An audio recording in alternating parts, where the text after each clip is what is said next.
Pemirsa, Presiden Joko Widodo memboyong sejumlah pegiat seni dan influencer ke Presiden Ibu Kota bersama Nusantara. rombongan lepas landas dari Pangkalan TNI AU Halim Perdana Kepala Kusuma Badan Jakarta. selama 2 hari terakhir di kediamannya yang berada di Kertanegara 4 Kebayoran, Jakarta Pusat.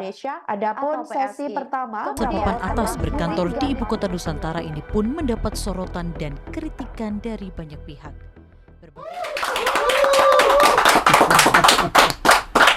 Oke kawan, kita jumpa lagi di channel Standpoint dan kita akan ngomongin isu-isu menarik di Indonesia. Apa kabar Mas El, Mas Harjo? Baik, amin. Ya, ini kita akan ngobrol-ngobrol lagi nih Mas, menarik sepertinya topik-topik yang hangat diperbincangkan di Indonesia. Salah satunya ini Mas, ada kecenderungan gitu ya, influencer itu direkrut oleh presiden atau oleh oleh pemerintah gitu, bahkan sekarang di tingkat menteri untuk mendukung program-program pemerintah atau mensosialisasikan Mas. Nah ini seperti apa Mas menurut Mas TL atau Mas Harjo gitu? Mas Harjo dulu. Iya. Silakan. Hal yang saya kira perlu untuk kita pahami terlebih dahulu itu adalah apa itu influencer ya.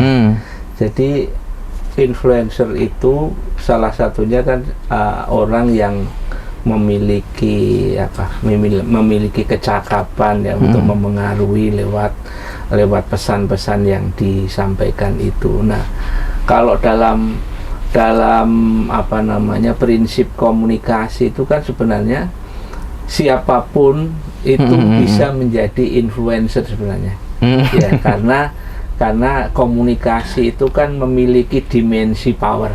Dimensi kekuasaan. Jadi ada orang yang berupaya untuk memengaruhi sikap dan pandangan orang lain ya. Jadi siapapun sih sebenarnya bisa menjadi influencer itu begitu. Nah, sekarang pengertian influencer itu kesannya menurut saya kok jadi sesuatu yang dalam terlalu selebriti gitu Mas ya. Iya, terlalu selebriti jadi dikaitkan dengan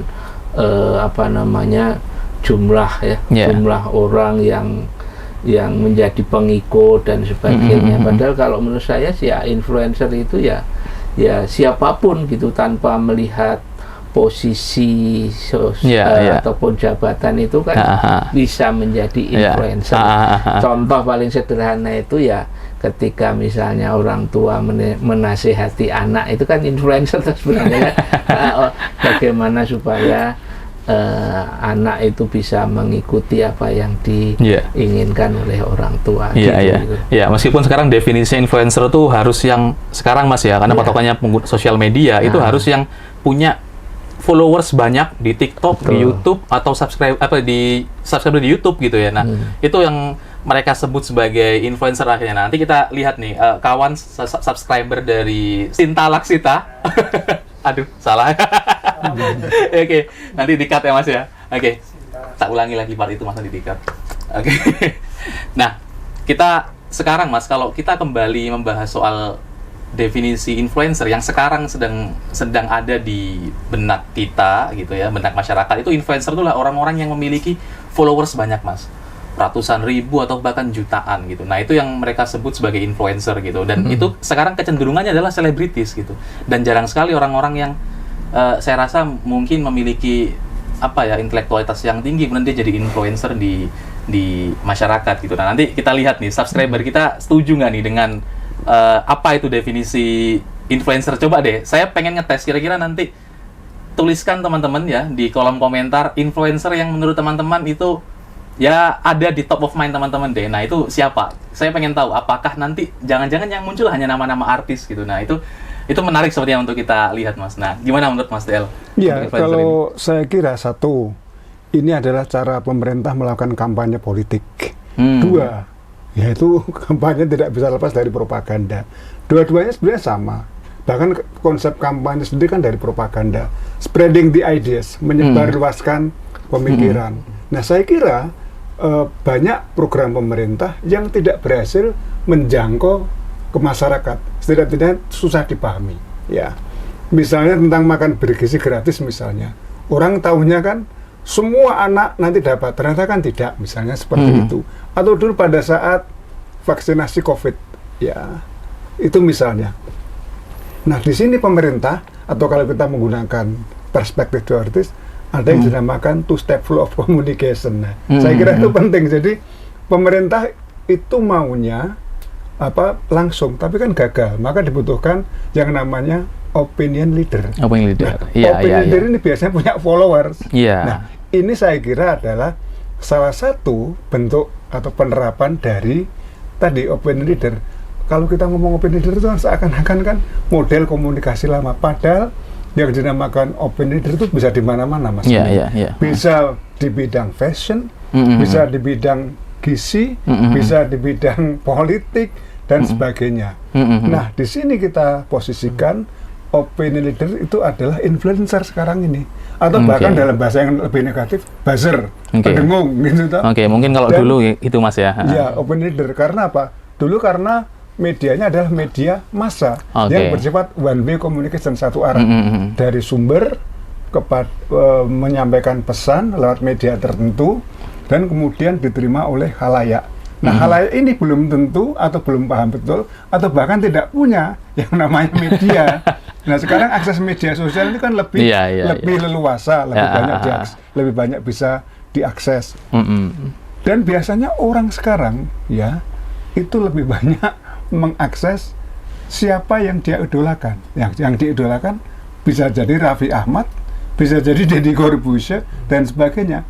Inilah yang kemudian saya lihat bagaimana misalnya Pak Jokowi pada saat meninjau proyek di IKN, ya, Ibu Kota Nusantara, dia yang pertama diajak siapa? Bukan wartawan. Maka wartawan, mohon maaf ini ya, saya harus menyampaikan, jealous. Loh, kami kok nggak diajak? Kami ini kan orang-orang profesional di bidang pemberitaan. Kami punya media jelas. Tentu saja kita harus paham, ada pergeseran penggunaan media, ada shifting, ada pergeseran yang luar biasa. Bagaimana orang mengkonsumsi media sekarang. Ya, amin ya. Jadi sekarang kalau orang yang masih nonton TV, ya teman-teman subscriber atau penonton di sini masih nonton TV enggak? Apalagi baca koran, enggak pernah. Masih nonton TV enggak? Baca koran apalagi ya. Saya bukan menyepelekan generasi sekarang itu ya. Tapi yang diakses kebanyakan adalah media sosial. Bisa YouTube, bisa TikTok, dan instan, cepat. Dan apakah isinya permukaan atau enggak itu enggak penting. Itu enggak penting. Apakah dalam atau tidak. Nah, di sini kemudian influencer masuk, karena apa? Dia punya banyak followers. Yang diajak Pak Jokowi dulu pas misalnya kunjungan kerja kemana, keluar Jawa misalnya, ke Sumatera, Kalimantan, siapa? Influencer. Karena apa? Mereka punya banyak pengikut dan lebih sampai pesan-pesan pemerintah. Spreading the ideas-nya pemerintah lebih bisa nyantol ke masyarakat daripada media massa. Jadi wartawan yang profesional bukan berarti mereka kemudian nggak berguna, masih berguna. Karena punya segmentasi pasar tersendiri. Tapi sayangnya media-media konvensional, saya sebut saja media massa, lawan dari media sosial yang bersifat satu arah ini jarang sekali diakses, Mas. Gitu seperti itu. Cuman sekarang itu, Pak, ada kritik juga akhirnya dari masyarakat gitu. Kenapa kemudian pemerintah, bahkan yang sekarang itu, yang dulu udah jelas pakai influencer dan sekarang juga ternyata ada kecenderungan untuk menggunakan influencer, bahkan sudah bukan lagi menggunakan influencer tapi meletakkan beberapa orang yang berpengaruh yang punya followers tinggi di dalam kabinet. Bahkan kita lihat beberapa kementerian sudah mempekerjakan artis sebagai staf ahli, sebagai utusan khusus presiden gitu. Nah, kalau dulu memang kritiknya masyarakat adalah emang nggak banyak duit yang dikeluarkan dengan menyewa influencer, itu kan sayang duitnya. Karena masyarakat berpikirnya gini, Pak, sewa influencer itu kalau misalnya untuk bisnis kan mahal. Mereka aja sekali posting itu bisa puluhan juta gitu. Apakah negara dulu mengeluarkan uang sebanyak itu untuk mereka? Itu kan jadi pertanyaan juga buat publik. Ngapain pakai influencer? Kenapa nggak langsung bikin program-program lain gitu? Nah, saya kurang tahu apa kemudian yang dipertimbangkan oleh pemerintah gitu. Dan apalagi sekarang gitu dimasukkan dalam kabinet yang itu gajinya kan justru makin bulanan, ada tunjangan dan sebagainya gitu. Yang akhirnya publik tanya adalah apakah mereka punya kompetensi untuk bekerja di bidang itu gitu, atau jangan-jangan yang mereka hanya dipasang untuk mempopulerkan program-program pemerintah aja gitu, tidak ada fungsi intelektual di situ gitu. Nah, itu Ya. yang jadi pertanyaan. Kalau kembali pada tadi pemikiran two-step flow hypothesis dari Paula Sarvet dan Eli Hukatz itu kan, Mas TL menyebut bahwa opinion leader itu adalah influencer. Nah, ada satu hal yang saya kira penting ya. Jadi opinion leader itu ada yang polimorfik dan ada yang monomorfik. Berat ini teori. Nah, jadi kalau polimorfik itu yang menguasai banyak isu, memahami banyak isu gitu. Kalau yang monomorfik itu yang fokus pada satu isu tertentu. Nah, ini menjadi penting.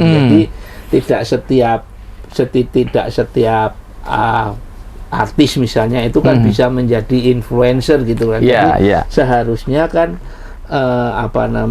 fokus pada satu isu tertentu. Jadi ya analoginya seperti dokter spesialis dengan dokter umum begitu loh. Karena kalau dokter umum itu yang polimorfik ya, kalau dokter spesialis itu yang monomorfik. Ya, seharusnya yang monomorfik itu. Nah, kalaupun misalnya pemerintah sekarang menggunakan influencer itu kan sebenarnya itu menurut saya kok untuk masa singkat saja gitu lah. Seharusnya influencer itu bisa dibentuk lewat kementerian-kementerian yang sudah ada dan benar-benar memang orang yang memahami betul satu isu tertentu. Jadi tidak semua kemudian digeneralisasi ya artis itu adalah influencer dan sebagainya. Jadi perlu penekanannya pada influencer yang monomorfik, bukan yang polimorfik, punya keahlian gitu sebenarnya gitu. Nah, itu kan penting sebenarnya Mas, karena sebenarnya kalau misalkan kembali ke definisi influencer, maka ya sebenarnya seorang saintis pun tuh sebenarnya bisa jadi influencer karena dengan pemikiran dia, dengan research dia itu harusnya kan bisa mempengaruhi. Nah, sayangnya kan, nah ini kan juga ibarat kata gini Mas, kita belum tahu nih penyebabnya apa sebenarnya. Apakah pemerintah yang kemudian menyodorkan influencer untuk menguasai masyarakat, atau justru ya karena masyarakat suka sama influencer akhirnya pemerintah menggunakan influencer gitu. Jadi ini ada kan kayak dulu gitu Mas. Jadi siapa yang membentuk ini kan itu kita belum tahu nih gitu. Jangan-jangan sebenarnya masyarakat saya suka karena gitu. gini, pada awalnya kan ketika politik menjadi selebritisasi dan selebriti menjadi politisi. Akhirnya ini kan kita harus lihat juga Amin ya, secara bagaimana fenomena media yang disukai itu kan yang menghibur sebenarnya. Salah satu tujuan, dan kita tidak bisa mengabaikan, kita mengkonsumsi media apa sih? Cari hiburan tuh. Mendapatkan hiburan, apapun jenis hiburan. Kalau orang senang olahraga ya sepak bola, orang suka nonton penyanyi ya tentang lagu misalnya yang terbaru apa dari Bruno Mars misalnya, Apathe dan lain-lain ya. Bukan yang jeblaan loh. Yang versi salah satu grup rock Indonesia itu loh. Dan kemudian kalau hiburannya misalnya film ya, saya suka misalnya nonton film dan sebagainya. Nah, saya kira kemudian ketika itu muncul menjadi satu tontonan, kita harus sadar juga bahwa politik telah menjadi tontonan, dan kemudian tidak aneh politik yang kemudian menjadi tontonan. Yang muncul adalah aktor-aktor yang menjadi tontonan gitu loh. Itu juga bisa harus dipahami juga bahwa kemudian yang menjadi influencer atau apapun namanya leader yang punya ciri khusus tertentu, mungkin dulu dia tidak tampil secara terbuka karena dia katakanlah pakai nama samaran di media sosial, Ed Kurawa mungkin dan lain-lain misalnya seperti itu atau partai sosmed katakanlah siapapun apapun namanya. Nah kemudian dia muncul gitu loh. Selama ini dukung siapa? Oh dukung Prabowo, dukung Jokowi misalnya, atau dukung Anies Baswedan. Masing-masing punya influencernya tersendiri dan masing-masing juga punya pengikutnya sendiri, dan itu kemudian yang dijadikan sebagai pendengung ya. Pendengung itu seperti pengeras suara, tapi suaranya kayak serangga, kayak tawon, kayak lebah, mendengung.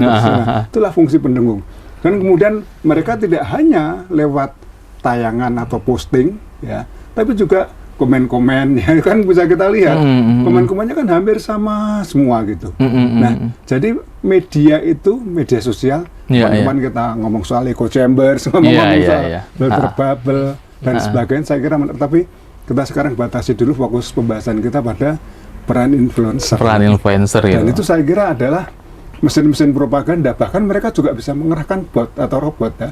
Jadi bukan akun yang diklaim ini adalah akun yang organik atau mereka berkomentar organik, itu kan klaim-klaim saja. Tapi yang terjadi adalah itu adalah mesin-mesin yang digerakkan oleh sejumlah akun misalnya. Saya kira kita harus kritis tentang itu juga. Saya menggarisbawahi tadi kalimat Mas TL tuh menarik sekali ya. Sekarang itu politik sudah menjadi tontonan gitu. Makanya banyak orang-orang yang dulu kita tonton jadi politikus. Nah, akhirnya saya berpikir jangan-jangan kita ini kan ditonton kita nih Mas ya. Jangan nanti habis ini kita jadi caleg gitu ya. Karena udah terkenal di podcast 10 Point gitu. Akhirnya jadi influencer nantinya gitu ya. Setuju nggak nih teman-teman ya untuk mendukung kita? jadi waduh nanti harus resign jadi dosen dong kalau jadi politikus. Nggak boleh ya, sayang gitu. Kita masih ini Mas ya, cinta mendidik masyarakat ya. Gitu. Komitmen kita tidak berubah. Kalau kita tidak berubah, tetap menjadi kontrol pemerintah dari luar. Gitu. Oke, siap. Itu aja ya Mas pembicaraan kita hari ini. Semoga ini bermanfaat nih buat teman-teman. Sampai jumpa lagi di next episode. Bye-bye.